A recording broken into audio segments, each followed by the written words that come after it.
Hello friends, welcome to the higher module on institutional management for entrepreneurship. This is unit number 5 on business startups. So, I am touching the part 1, the second part, which is on the various forms of business organizations. So, these are the contents which we had covered some of them in the previous video. So, the different forms we have sole proprietorship, partnership, this we have already covered. So, the remaining we are covering in this video.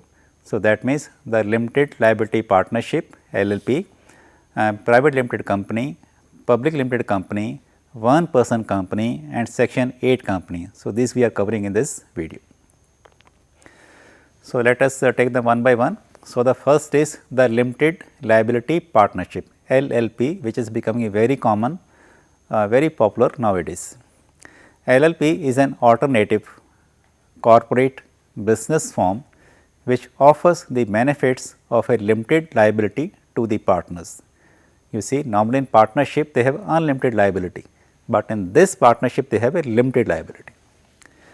A LLP is a legal entity, it is completely liable for its assets. However, the liability of the partners is limited to their contribution in the LLP. So, the liability of the partners is not unlimited, it is limited to their contribution. Partners in an LLP will not be responsible for other partners' debts, obligations or the liabilities resulting from negligence, malpractices or misconduct. Unlike a partnership firm, a LLP can continue its existence even after the retirement, insanity, insolvency or even death of one or more partners. Further, it can enter into contracts and hold property in its name. LLP is a hybrid between a company and a partnership. Now, let us talk of some of the features of the LLP. For all legal purposes, a LLP is an artificial legal person. It is created by a legal process and has all the rights of an individual. Every LLP must have at least 2 partners.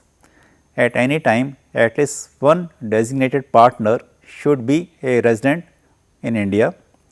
There is no maximum limit on the number of partners.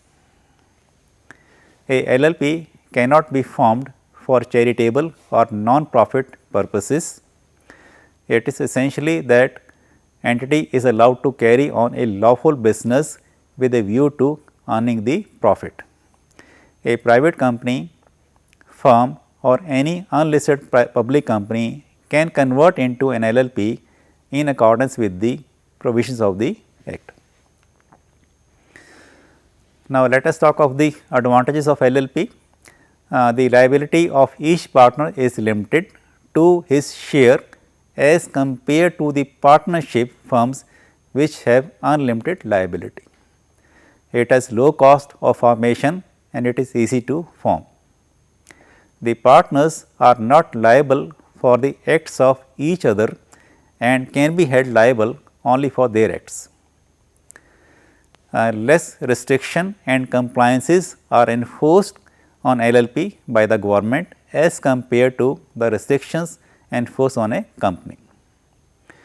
If we talk of the disadvantages, the only disadvantage of forming a LLP is that it cannot come out with its IPO, initial public offering, and raise money from the public, which a company can easily do.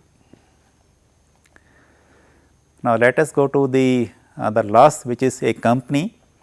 A company registered under the Indian Companies Act is known as a registered company. These companies are governed and regulated by the provisions of the Companies Act 2013.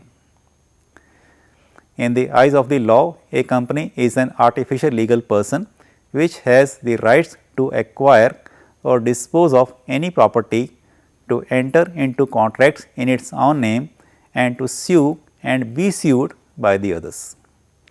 A company has a distinct entity and is independent of its members or people controlling it. A company is a stable business organization. Its life does not depend on the life of its shareholders, directors or employees. Members may come and may go, but the company goes on forever. A company may be limited by guarantee or limited by shares. In a company limited by shares, the liability of the shareholders is limited to the unpaid value of their shares. In a company limited by guarantee, the liability of the members is limited to the amount they had agreed upon to contribute to the assets of the company in the event of the company getting wound up. Now, let us talk of the different forms of companies. First is the private limited company. A private limited company is held by a few individuals privately having separate legal entity. In this, the shareholders cannot trade shares publicly. Shareholders cannot sell their shares without the approval of other shareholders.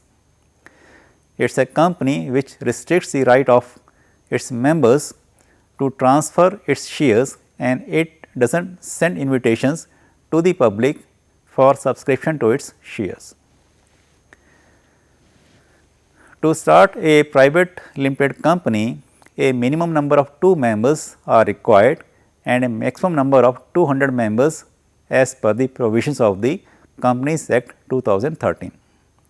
A private company has a privilege over the public company, as they do not have to keep an index of its members, whereas the public company is required to maintain an index of its members.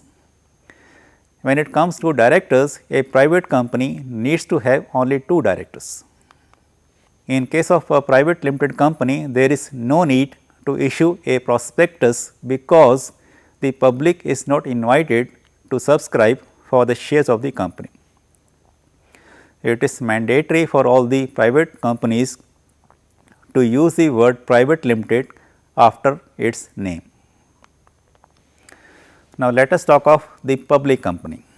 A public limited company is a form of business organization that operates as a separate legal entity from its owners.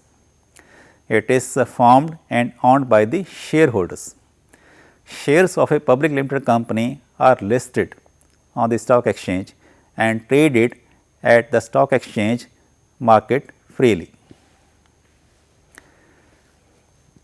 A public company must have a minimum of 7 members, and there is no limit with regards to the maximum number of members. The shares of a public company are freely transferable. It can invite the public to subscribe to its shares or purchase its shares. Now, the next is the one person company or the OPC. This is a type of company that has only one member. OPC provides the benefit of both forms of business, proprietorship and the company. With formation of an OPC, business can be run in the same way as a proprietorship by complying with the law and keeping the liability of the member limited by the shares or by the guarantee. All the provisions of the Act applicable to the private companies shall also be applicable to the OPC unless otherwise excluded from the compliance. It should be treated as a private company for all legal purposes. The name of the company shall include the words one person company within brackets below the name of the company. The person forming an OPC has to nominate a person with that person's written consent as a nominee of the OPC, just in case something happens to the actual person. So, there should be a nominee. It should have a maximum of 15 directors and they are not required to retire by rotation. The next is the section 8 company.